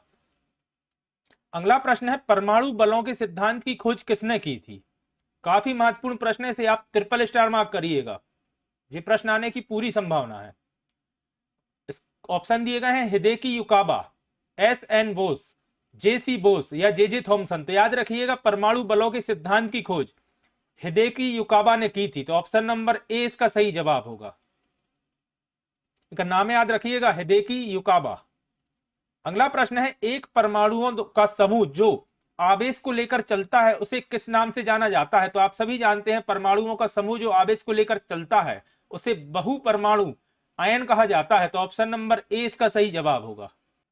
अगला प्रश्न है, निम्नलिखित में से कौन सा अम्लों के बारे में सही नहीं है, यानी कि गलत कथन पूछा गया है? ऑप्शन दिए गए हैं, जलीय माध्यम तरल अवस्था में विद्युत के सुचालक होते हैं, जलीय माध्यम तरल अवस्था में H+ आयन का निर्माण करते हैं, H2O, CO2 और लवणों का उत्पादन करने के लिए धातुओं और बाइकार्बोनेट्स के साथ अभिक्रिया करते हैं, इसके अलावा दिया गया है अम्ल स्वाद में खट्टे होते हैं, तो इसका सही जवाब होगा ऑप्शन नंबर ए, जलीय माध्यम एवं तरल अवस्था में विद्युत के सुचालक होते हैं, जबकि यह कथन गलत है। अम्ल तरल अवस्था में विद्युत के कुचालक होते हैं, ऑप्शन में दिया गया है सुचालक होते हैं और गलत कथन पूछा गया था, तो ऑप्शन नंबर ए इसका सही जवाब होगा। अगला प्रश्न है, निम्न में से आयनिक यौगिक का गुण कौन सा है? ऑप्शन है यह ढलवा और नर्म होते हैं, यह सह संयोजक आबंध प्रदर्शित करते हैं, इनका गलनांक एवं क्वथनांक उच्च होता है, तो यही इसका सही जवाब होगा। इसके अलावा दिया गया है यह केरोसिन में घुलनशील होते हैं। आयनिक यौगिक का गुण पूछा गया था और इनका याद रखिएगा गुण होता है गलनांक एवं क्वथनांक उच्च होता है आयनिक यौगिक का। अगला प्रश्न है, रेंसिडिटी क्या है? तो याद रखिएगा रेंसिडिटी फैटी एसिड के ऑक्सीकरण को कहा जाता है, तो ऑप्शन नंबर बी इसका सही जवाब होगा। अगला प्रश्न है, वह वस्तुएं जिनकी गंध एसिडिक तथा बेसिक माध्यम से बदलती है उन्हें क्या कहते हैं? ऑप्शन दिए गए हैं सिंथेटिक संकेतक, ऑल्फैक्टरी संकेतक, प्राकृतिक संकेतक या एसिड बेस संकेतक। तो याद रखिएगा जिनकी गंध एसिडिक तथा बेसिक माध्यम से बदलती है उन्हें ऑल्फैक्टरी संकेतक कहा जाता है, तो ऑप्शन नंबर 20 का सही जवाब होगा। और दोस्तों यह सभी प्रश्न आपके एग्जाम की दृष्टि से काफी महत्वपूर्ण है, तो वीडियो को पूरा जरूर देखिएगा। अगला प्रश्न है, पदार्थ के कणों के बीच आकर्षण बल किसमें अधिक होता है? पहले इस प्रश्न में ऑप्शन दिए जाते थे ठोस में, द्रव्य में या वायु में, लेकिन इसमें ऑप्शन दिया गया है अल्कोहल, जल, तांबे की छड़ या वायु।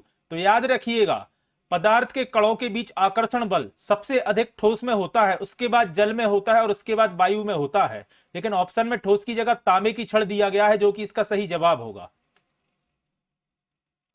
अगला प्रश्न है, पोर्टलैंड सीमेंट के प्रमुख संगठकों में शामिल है। ऑप्शन दिए गए हैं सिलिका, एल्यूमिना और मैग्नीशिया, लाइम, सिलिका और मैग्नीशिया, लाइम, सिलिका और आयरन ऑक्साइड या लाइम, सिलिका और एल्यूमिना। तो याद रखिएगा पोर्टलैंड सीमेंट के बारे में बात की जा रही है और इसके प्रमुख संगठक होते हैं लाइम, सिलिका एवं एल्यूमिना, तो ऑप्शन नंबर डी इसका सही जवाब होगा।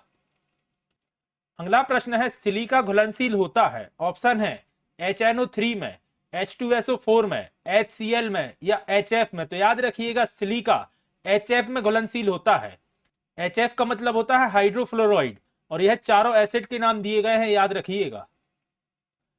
अगला प्रश्न है, तेल या बसा से क्षारीय हाइड्रोलिसिस की प्रक्रिया को किस नाम से जाना जाता है? तो याद रखिएगा इस प्रक्रिया को साबुनीकरण के नाम से जाना जाता है। तेल या बसा से क्षारीय हाइड्रोलिसिस की प्रक्रिया साबुनीकरण के नाम से जानी जाती है, याद रखिएगा। अगला प्रश्न है, यहां में स्प्रिंट है, कोयला और पेट्रोलियम के दहन में किसके ऑक्साइड का निर्माण होता है? दोस्तों इस प्रश्न को आप चाहे तो डबल स्टार मार्क करिएगा। और पूछा गया है कोयला और पेट्रोलियम के दहन यानी कि जलाने में किसके ऑक्साइड का निर्माण होता है? तो इसका सही जवाब होगा नाइट्रोजन एवं सल्फर के ऑक्साइड का निर्माण होता है कोयला और पेट्रोलियम को जलाने से, तो ऑप्शन नंबर डी इसका सही जवाब होगा, नाइट्रोजन एवं सल्फर। अगला प्रश्न है, जब क्रिस्टल गर्म हो जाते हैं तो क्रिस्टलीकरण के जल का लोप हो जाता है और पदार्थ किस अवस्था में बदल जाते हैं? तो याद रखिएगा जब क्रिस्टल गर्म हो जाते हैं तो क्रिस्टलीकरण के जल का लोप हो जाता है और पदार्थ निर्जलीय अवस्था में बदल जाते हैं, तो ऑप्शन नंबर ए इसका सही जवाब होगा। अगला प्रश्न है, ऑक्सीजन की उपस्थिति में ग्लूकोज का कार्बन डाइऑक्साइड और पानी में ऊर्जा के विमोचन से संपूर्ण रूपांतरण को क्या कहा जाता है या क्या कहलाता है? तो याद रखिएगा इसका सही जवाब होगा वायु श्वसन। ऑक्सीजन की उपस्थिति में ग्लूकोज का कार्बन डाइऑक्साइड और पानी में ऊर्जा के विमोचन से संपूर्ण रूपांतरण को वायु श्वसन के नाम से जाना जाता है, तो ऑप्शन नंबर ए इसका सही जवाब होगा। अगला प्रश्न है, निम्न में से कौन सा कथन सत्य है? ऑप्शन दिए गए हैं कठोरता, यह उच्च दबाव के तहत वॉल्यूम में कमी की अनुमति देने के लिए पदार्थ का गुण है और गैसों द्वारा यह गुण दिखाया जाता है, तो यह कथन तो गलत है, कठोरता का गुण गैसों द्वारा नहीं दिखाया जाता। फिर दिया गया है आकार, यह किसी पदार्थ का गुण है जो आसानी से प्रभावित होता है और बाहरी बलों के तहत यह अपने आकार में परिवर्तन की अनुमति देता है तथा यह गुण तरल पदार्थ और गैसों दोनों में प्रदर्शित किया जाता है, तो यह कथन भी गलत है, आकार तरल और गैसों में नहीं होता। तो दोनों कथन असत्य हैं, यानी कि ऑप्शन नंबर ए इसका सही जवाब होगा। ए और बी दोनों असत्य हैं। अगला प्रश्न है, सही विकल्प को चुनें।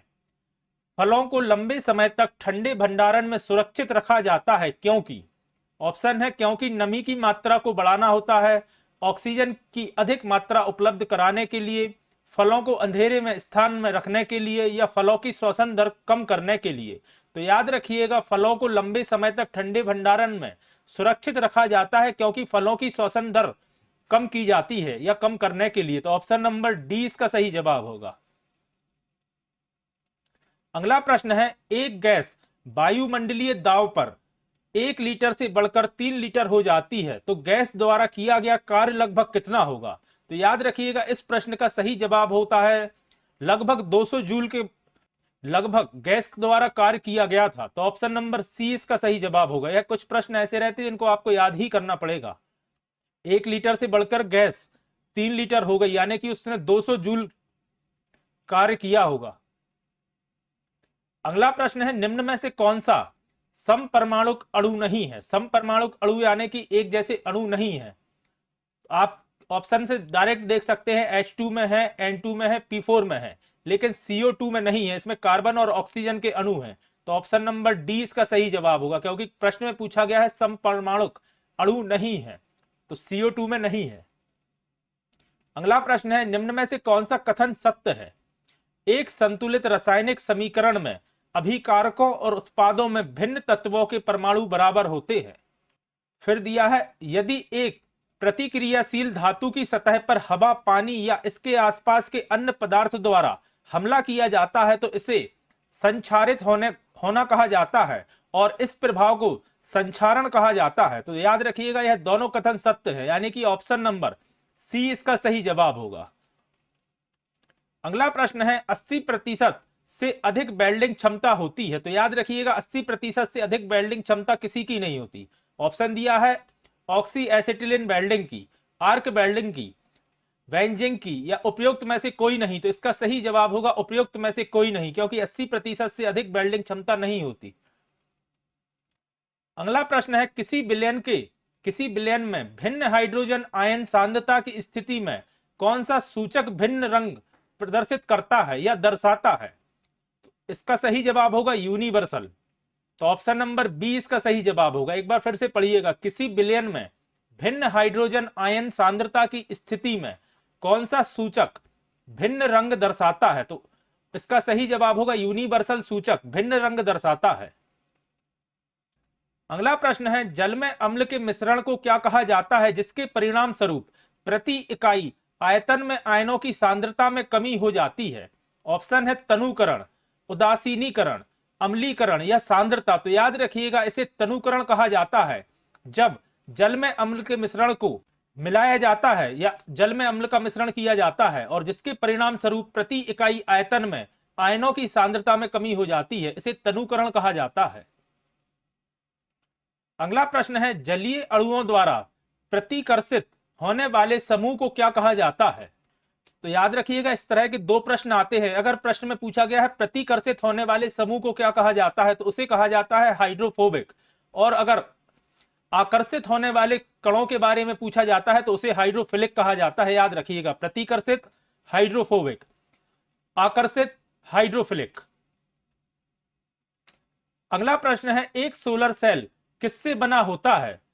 ऑप्शन है सिलिकॉन, टेफ्लॉन, गैलियम या कार्बन। तो आप सभी जानते हैं सोलर सेल सिलिकॉन का बना होता है, तो ऑप्शन नंबर ए इसका सही जवाब होगा।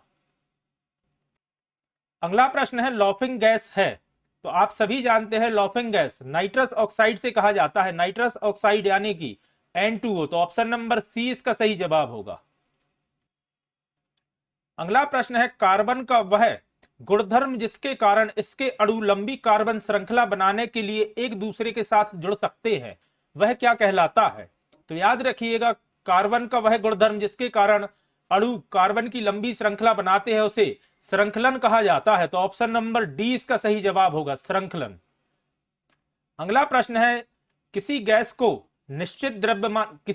निश्चित द्रव्यमान का 273 परम ताप पर आयतन 25 मिलीलीटर है। यदि दाब स्थिर रखा जाए तो 500 246 परम ताप पर इस गैस के द्रव्यमान का आयतन कितना होगा? तो याद रखिएगा 273 से अगर तापमान डबल किया जा रहा है यानी 546 किया जा रहा है तो उसका द्रव्यमान भी डबल हो जाएगा यानी कि 25 से 50 हो जाएगा।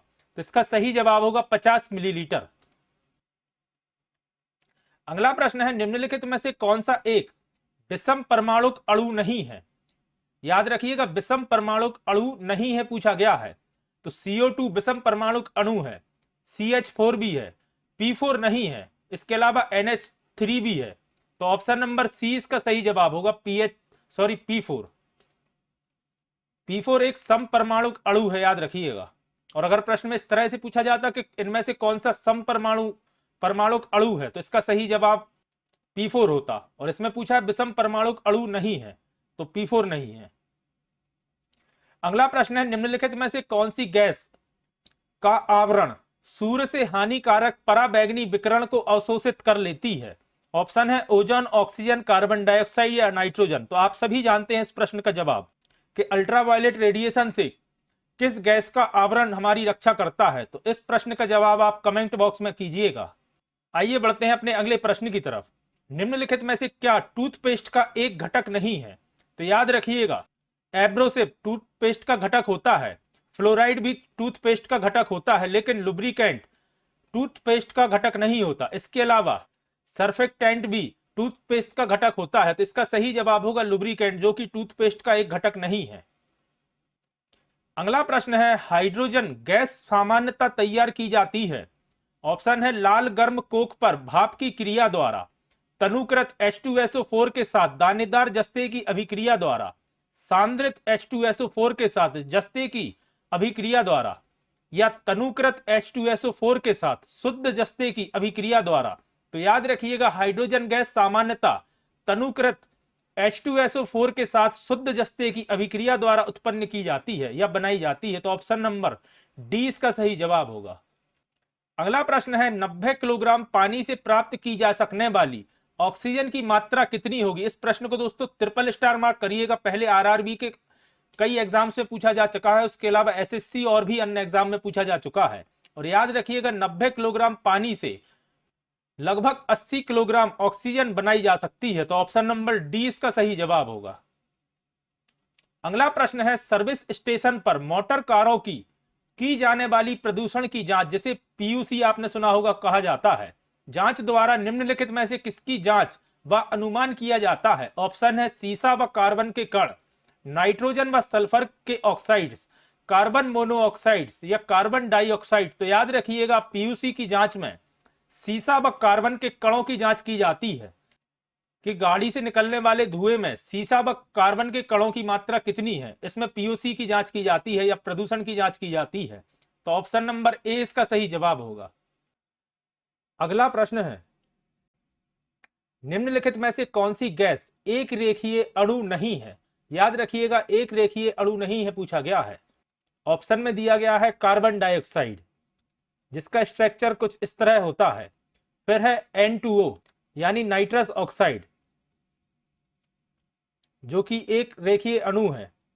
फिर है SO2 यानी कि सल्फर डाइऑक्साइड, जिसका ट्रायंगुलर स्ट्रक्चर होता है, याद रखिएगा। और फिर है C2H2 यानी कि एसिटिलीन, जिसका स्ट्रक्चर कुछ इस तरह से होता है।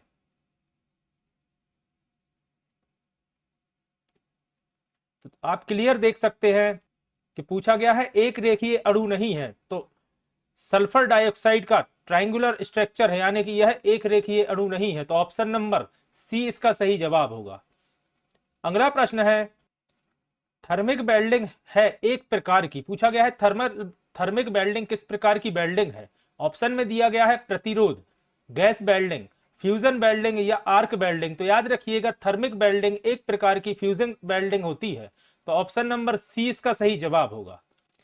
अगला प्रश्न है वायु निम्नलिखित में से क्या है?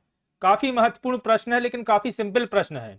ऑप्शन है कार्बन का वाष्पित रूप, एक तत्व, एक मिश्रण या एक यौगिक। तो याद रखिएगा वायु एक मिश्रण होता है। तो ऑप्शन नंबर सी इसका सही जवाब होगा।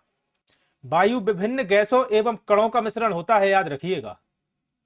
अगला प्रश्न है मोनोजाइट किसका अयस्क है? ऑप्शन में दिया गया है जर्मेनियम, टाइटेनियम, लोहा या थोरियम? तो याद रखिएगा मोनोजाइट, थोरियम का अयस्क होता है, तो ऑप्शन नंबर डी इसका सही जवाब होगा, थोरियम। अगला प्रश्न है, तापमान को कितना कम कर देने से सभी गैस शून्य आयतन घेरेंगी? ऑप्शन है 273 degree Celsius, 27.3 degree Celsius, -273 degree Celsius, जो कि परम ताप माना जाता है और यही इसका सही जवाब होगा, तो ऑप्शन नंबर सी इसका सही जवाब है, -273 डिग्री सेल्सियस। आइए बढ़ते हैं अपने अगले प्रश्न की तरफ।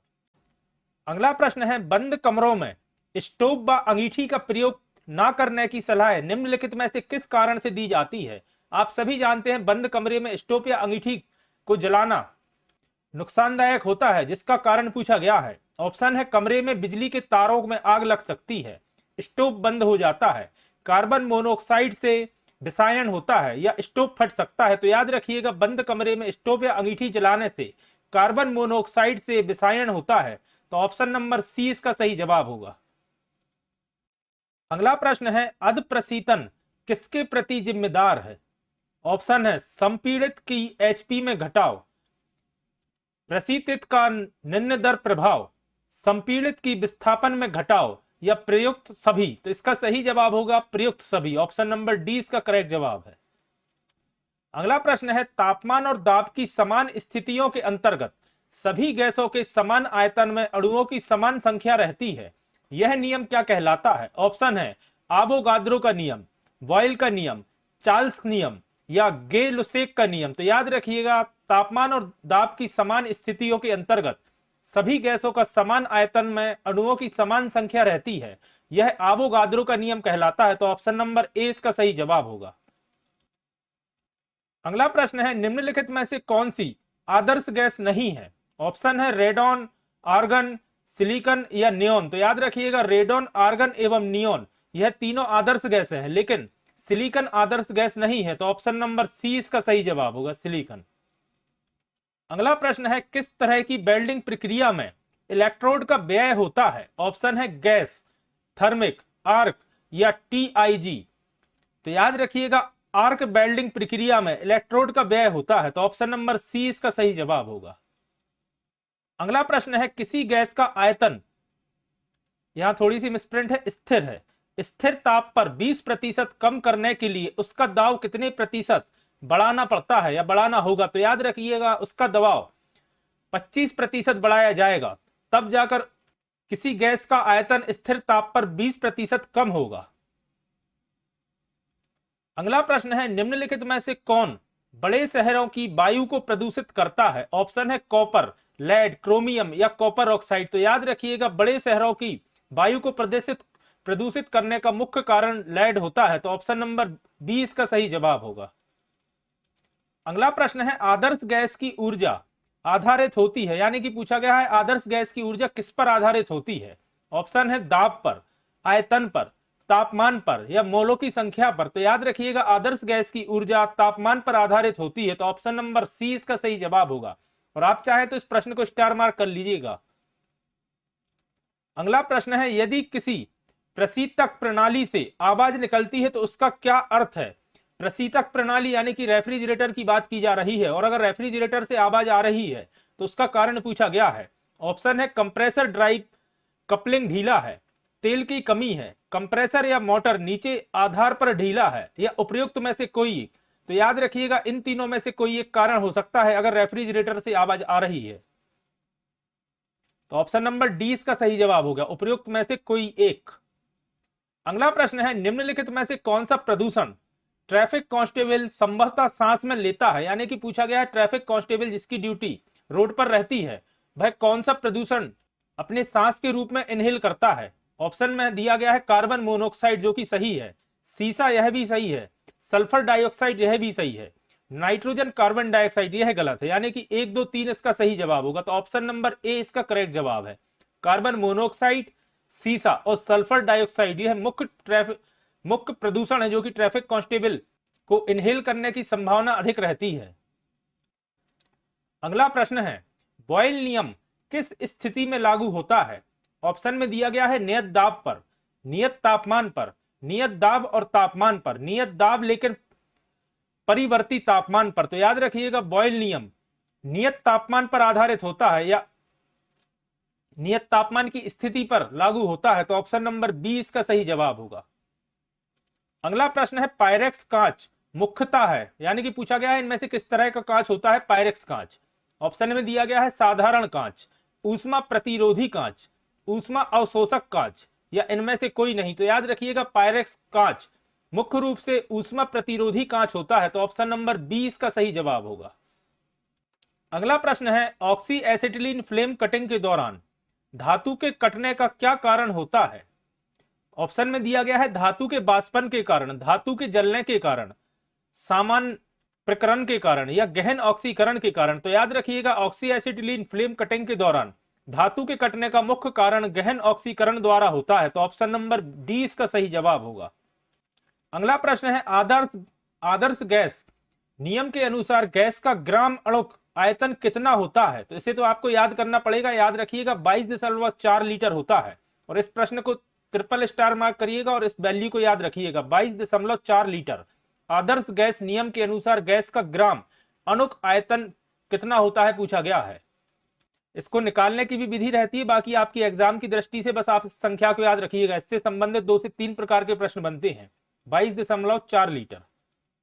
अगला प्रश्न है सर्वाधिक टॉक्सिटी वाले प्रशीतक को पहचानिए, यानी कि सबसे जहरीले, टॉक्सिसिटी का मतलब होता है जहरीले वाले प्रशीतक को पहचानिए पूछा गया है। ऑप्शन दिया है फ्रेऑन 12, अमोनिया, सल्फर डाइऑक्साइड या कार्बन डाइऑक्साइड। तो याद रखिएगा इसका सही जवाब होगा सल्फर डाइऑक्साइड सबसे अधिक टॉक्सिसिटी वाला प्रशीतक है। बाकी ये चारों को प्रशीतक के रूप में उपयोग में लाया जाता है, फ्रेऑन 12 को भी, अमोनिया को भी, सल्फर डाइऑक्साइड को भी और कार्बन डाइऑक्साइड को भी। अगला प्रश्न है एनटीपी पर किसी गैस के 1 मोल का आयतन कितना होता है? तो याद रखिएगा एनटीपी पर किसी गैस के 1 मोल का आयतन होता है 22.4 लीटर। तो ऑप्शन नंबर सी इसका सही जवाब होगा।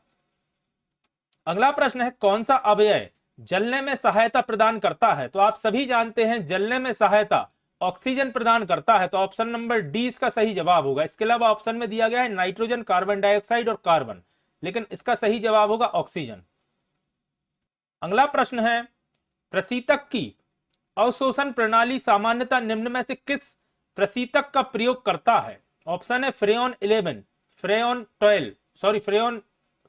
22 यानी 22, कार्बन डाइऑक्साइड, या NH3 यानी कि अमोनिया। तो याद रखिएगा प्रशीतक की अवशोषण प्रणाली सामान्यतः अमोनिया का प्रयोग करती है। तो ऑप्शन नंबर डी इसका सही जवाब होगा। और इस प्रश्न में याद रखिएगा NH3 भी आपको ऑप्शन में दिया जा सकता है और अमोनिया लिखा भी आपको मिल सकता है। तो याद रखिएगा इसका सही जवाब होगा अमोनिया, या NH3 दिया है तो वह। अगला प्रश्न है एनटीपी पर 44.8 लीटर कार्बन डाइऑक्साइड में मोलों की संख्या कितनी होगी? तो याद रखिएगा 44.8 लीटर कार्बन डाइऑक्साइड में मोलों की संख्या होगी 2। तो ऑप्शन नंबर ए इसका सही जवाब होगा। और यह कुछ तरह के प्रश्न है जिन्हें आपको याद ही करना पड़ेगा। इसका सही जवाब होगा 2, याद रखिएगा। अगला प्रश्न है कार्बन मोनोऑक्साइड की अभिक्रिया 300 डिग्री सेल्सियस पर H2 यानी कि हाइड्रोजन से करने पर क्या बनता है? तो याद रखिएगा कार्बन मोनोऑक्साइड की अभिक्रिया 300 डिग्री पर अगर हाइड्रोजन के साथ की जाती है तो मीथेन बनता है। तो ऑप्शन नंबर 20 का सही जवाब होगा मीथेन। अगला प्रश्न है निम्न में से किस प्रशीतक का उपयोग आजकल नहीं होता? यह प्रश्न भी दोस्तों लगातार 2-3 एग्जाम में पूछा जा चुका है। ऑप्शन में दिया गया है ammonia, sulphur dioxide, carbon dioxide या फ्रेऑन 12। तो याद रखिएगा प्रशीतक के रूप में आजकल सल्फर डाइऑक्साइड का प्रयोग नहीं किया जाता। तो ऑप्शन नंबर 20 का सही जवाब होगा। अगला प्रश्न है कौन सी गैस सिगरेट लाइटर से निकलती है? तो आप सभी जानते हैं यह प्रश्न भी काफी कॉमन प्रश्न है जो लगातार एग्जाम में पूछा जाता है और इसका सही जवाब होता है ब्यूटेन। अगला प्रश्न है वाणिज्यिक बर्फ संयंत्र के लिए सबसे उपयुक्त प्रशीतक कौन सा है?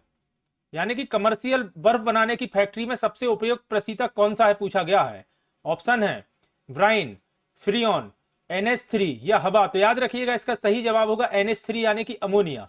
तो ऑप्शन नंबर सी इसका सही जवाब है। अगला प्रश्न है निम्नलिखित में से कौन सी अक्रिय गैस नहीं है? याद रखिएगा अक्रिय गैस नहीं है पूछा गया है। ऑप्शन है ब्रोमीन, नियोन, आर्गन या क्रिप्टन। तो याद रखिएगा इन चारों में से ब्रोमीन अक्रिय गैस नहीं है, बाकी यह तीनों हैं। अगला प्रश्न है, एक गैस का रुद्धोष्म दबाव के दौरान उसका तापक्रम, ऑप्शन है शून्य हो जाता है, गिरता है, स्थिर रहता है या बढ़ता है। तो याद रखिएगा, एक गैस का रुद्धोष्म दबाव के दौरान उसका तापक्रम बढ़ता है। तो ऑप्शन नंबर डी इसका सही जवाब होगा। अगला प्रश्न है, व्यापारिक वैसलीन का निष्कर्षण किससे किया जाता है। तो आप सभी जानते हैं व्यापारिक वैसलीन पेट्रोलियम से प्राप्त की जाती है। तो ऑप्शन नंबर डी इसका सही जवाब होगा। अगला प्रश्न है, निम्नलिखित में से किसे मार्स गैस कहते हैं। ऑप्शन है एथिलीन, ब्यूटेन, प्रोपेन और ब्यूटेन का मिश्रण। तो याद रखिएगा, प्रोपेन और ब्यूटेन के मिश्रण से एलपीजी गैस बनती है और मार्स गैस कहा जाता है मीथेन को। तो ऑप्शन नंबर डी अपना सही जवाब होगा, मीथेन। अगला प्रश्न है, N2 और H2 से अमोनिया बनाने की हैबर विधि में प्रयोग किए जाने वाला उत्प्रेरक कौन सा है। यानी नाइट्रोजन और हाइड्रोजन से अमोनिया अगर बनाने वाली विधि है जिसका नाम है हैबर विधि, उसमें उत्प्रेरक के रूप में क्या इस्तेमाल किया जाता है। तो याद रखिएगा, उसमें उत्प्रेरक के रूप में लोहे का प्रयोग किया जाता है। तो ऑप्शन नंबर ए इसका सही जवाब होगा। अगला प्रश्न है, निम्नलिखित में से कौन अच्छे प्रशीतक नहीं है। ऑप्शन है विषैले, ज्वलनशील, विस्फोटक या उपयुक्त सभी। तो याद रखिएगा, विषैले, ज्वलनशील और विस्फोटक यह तीनों अच्छे प्रशीतक नहीं माने जाते, यानी कि ऑप्शन नंबर डी इसका सही जवाब होगा, उपयुक्त सभी। अगला प्रश्न है, वह गैस कौन सी है जो नोबेल गैस कहलाती है। ऑप्शन है हीलियम, ऑक्सीजन, नाइट्रोजन या हाइड्रोजन। तो याद रखिएगा दोस्तों, इस प्रश्न का जवाब आप वीडियो के कमेंट बॉक्स में करिएगा कि नोबेल गैस कौन सी कहलाती है। आइए बढ़ते हैं अपने अगले प्रश्न की तरफ। अगला प्रश्न है, अक्रिय गैस परमाणुओं के सबसे बाहरी कक्ष में कितने इलेक्ट्रॉन होते हैं। 4, 6, 8 या 2। तो याद रखिएगा, अक्रिय गैस परमाणुओं के सबसे बाहरी कक्ष में 8 इलेक्ट्रॉन होते हैं। तो ऑप्शन नंबर सी इसका सही जवाब होगा। अगला प्रश्न है, जब एक हवा भरा हुआ टायर फटता है तब निकलने वाली हवा गर्म हो जाती है, तापमान सामान्य बना रहेगा, इनमें से कोई नहीं, या ठंडी हो जाएगी। तो याद रखिएगा, जब एक हवा भरा हुआ टायर फटता है तो उससे निकलने वाली हवा ठंडी हो जाएगी। तो ऑप्शन नंबर डी इसका सही जवाब है। तो दोस्तों, ये थी हमारी आरआरबी 2024 की विभिन्न परीक्षाओं के लिए सामान्य विज्ञान के अंतर्गत केमिस्ट्री की वीकली रिवीजन क्लास। आशा करता हूं आज की क्लास आपको पसंद आई होगी, जिसमें आज हमने लगभग 200 के करीब केमिस्ट्री के काफी महत्वपूर्ण प्रश्नों को डिस्कस किया है। अगर आज की क्लास आपको पसंद आई है तो वीडियो को लाइक करें एवं कमेंट जरूर करें। और अगर आपने अभी तक अथर्व एकेडमी चैनल को सब्सक्राइब नहीं किया है तो चैनल को सब्सक्राइब करें एवं ज्यादा से ज्यादा लोगों तक शेयर करें। जल्दी ही फिर हाजिर होता हूं मैथ्स की वीकली रिवीजन क्लास के साथ, जिसमें मैथ्स के अंतर्गत नंबर सिस्टम के कुछ काफी महत्वपूर्ण प्रश्नों को अपन डिस्कस करेंगे, जो इस वीक में अपन ने अपनी अलग अलग क्लासों में डिस्कस किए हैं। धन्यवाद दोस्तों।